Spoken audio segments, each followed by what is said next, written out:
So it's very important that we learn proper communication skill. It can help us through the process of our marriage being stronger and being able to withstand the pressures of time and issues that come up in a marriage. Marriage is an activation of our inner child.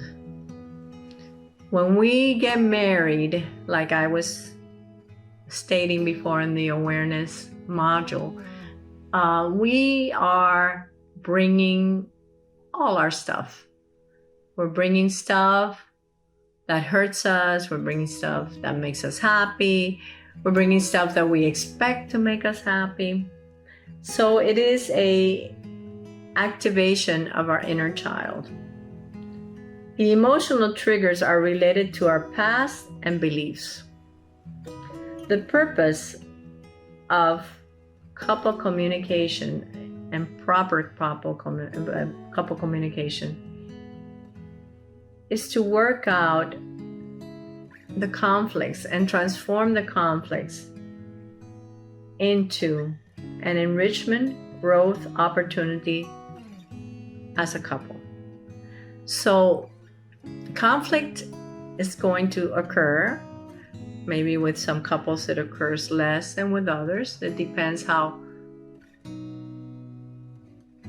compatible you are and what your life environment is like. But there are going to be difficulties, even small or maybe large. And the art of a couple that is healthy and learns to be happy is to be able to turn those conflicts into a growth opportunity, to turn them into saying, how can we become better persons because of this?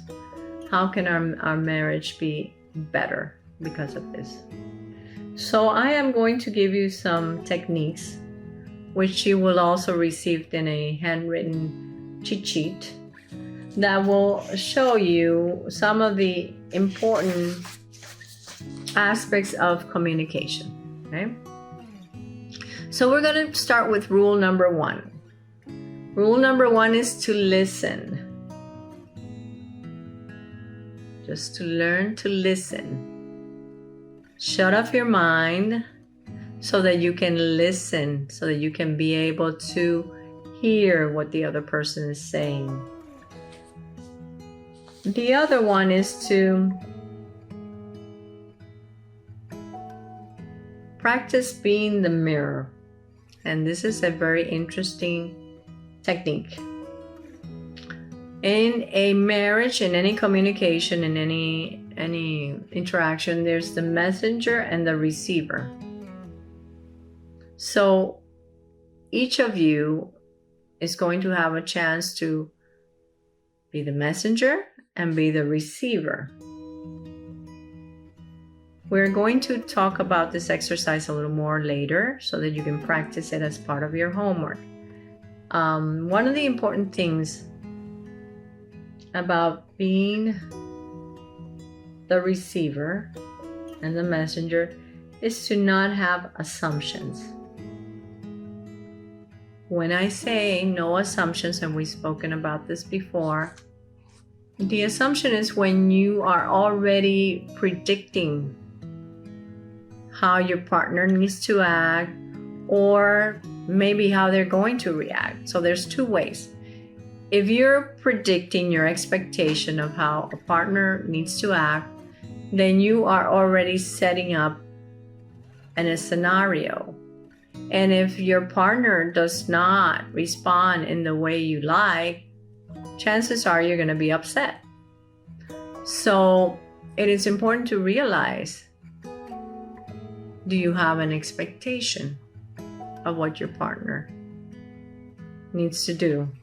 And that's a way of assumption. Another assumption might be